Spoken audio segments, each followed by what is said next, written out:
Students, now let us start with fourth part. 1 plus secant a upon secant a. तो बेटा यहाँ पर हम फर्स्ट स्टेप में क्या कर रहे हैं, दोनों को अलग अलग कर रहे हैं. 1 by secant a plus secant a by secant a. तो ये secant a कैंसिल हो गया. And what is 1 by secant a cos a. तो cos a प्लस 1. आगे हम नहीं कर रहे हैं. Now let us solve RHS. आगे हमें दिख नहीं रहा कि ये सॉल्व हो रहा है, तो हम इसको RHS से करते हैं. वैसे कर सकते हैं, ऐसा नहीं है कि हम नहीं कर सकते. इसको हम cos a माइनस 1 से कर सकते थे, but let us solve RHS. That is much easier.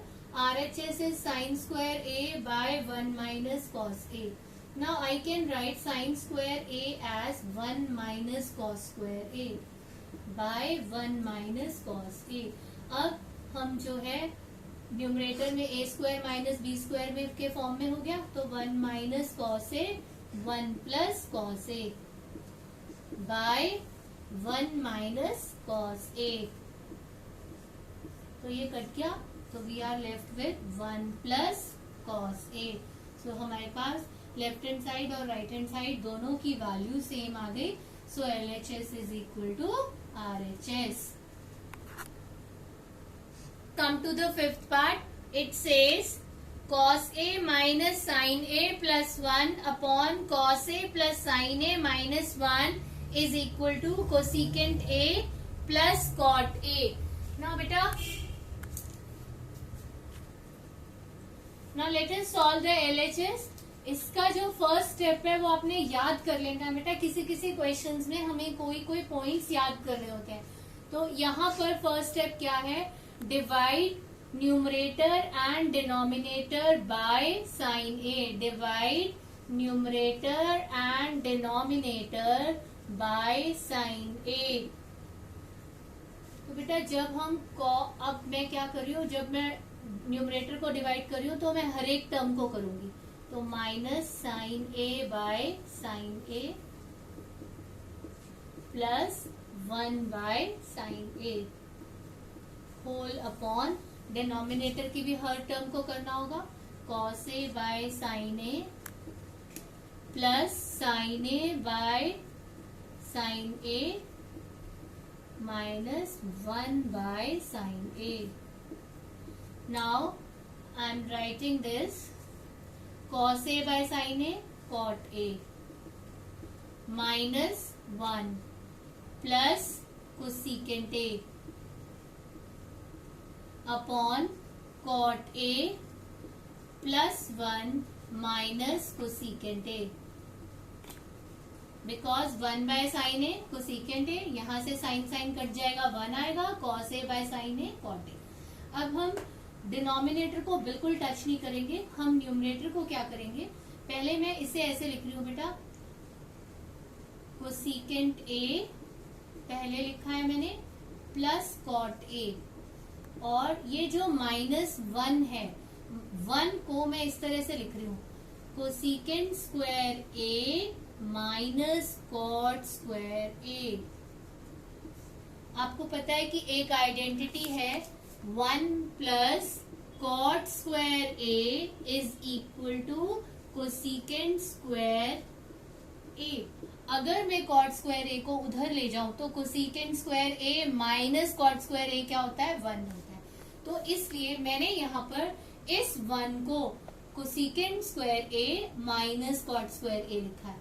Whole upon, don't disturb the denominator. Denominator ऐसे ही रहेगा, cot A plus 1 minus cosecant A. Now बेटा I will consider writing this as cosecant A plus cot A. इसको मैं bracket में लिख रही हूँ माइनस, इस पे हम आइडेंटिटी लगा रहे हैं A square minus B square. तो ए माइनस बी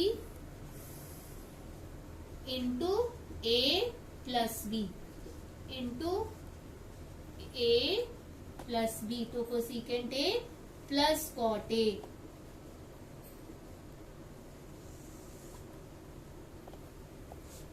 जो डिनोमिनेटर है बेटा वो एज इट इज रहेगा, cot A plus 1 minus cosecant A. अब बेटा देखिए यहाँ पर how many terms are there, one is this one and another is this one, दो टर्म्स हम मान के चल रहे हैं। मैंने इसको ब्रैकेट में लिखा है, ये मल्टीप्लाई के फॉर्म में है, so it is only one term and we are considering this as one term. अब इन दोनों में कॉमन क्या है, cosecant a plus cot A.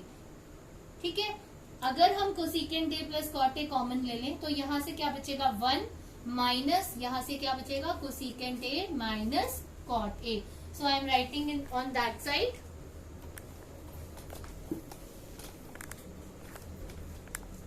So now this is equal to, I am taking cosecant A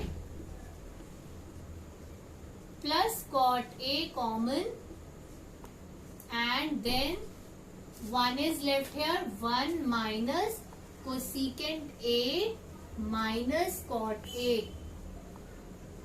I am writing this also in bracket.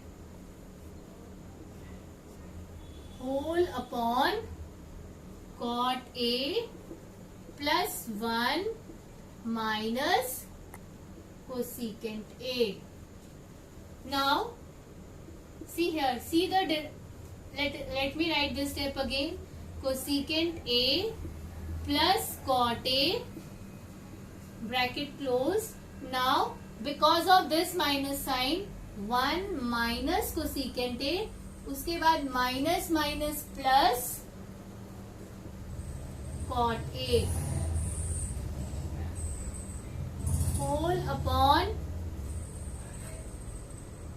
cot A plus 1 minus cosecant A. अब see the denominator बेटा, cot A plus का sign है, यहाँ cot A plus का sign है, 1 plus में है plus में है, माइनस कोसिकेंट है माइनस कोसिकेंट है।